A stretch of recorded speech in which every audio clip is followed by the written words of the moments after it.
রাস্তি তো হয়ে গেল আর চিন্তা নেই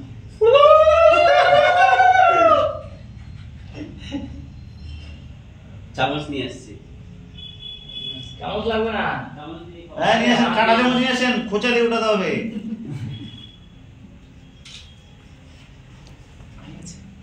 এই মুখ মিষ্টি করে দাও মুখ মিষ্টি করে দাও এই আসতেছে চামচ আসতেছে হ্যাঁ এই চামচ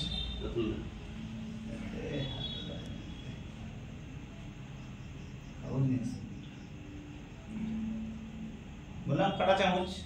আচ্ছা নেও না নিলে আর কাটা চামচ কাঁটা চামচ মিষ্টি খেয়ে যাও চাউমিন খেয়ে যাও হ্যাঁ হ্যাঁ এটা খাবো হ্যাঁ সবাই এটা সবাই খাবে না না এই পাশে রাখেন না কোন মিষ্টির প্যাকেট করে রাখেন না রতন দা বাংলা কথা শুনে দাও রতন ভাই আমি দিচ্ছি আপনারা দিবে আশীর্বাদ রাখেন না আচ্ছা তো এবার আমাদের তারপরে শান্তনু দা সবথেকে ছোট যত বড় কথাটা নিয়ে আসবি তুই ও ওই আর তো সাইড কাটলি তো আবার চিকেন চলে যাবে চাদরের মধ্যে আমরা চলো मंगलम मंगलम भावतु তোমরা আগে ও সিরিয়াস যাও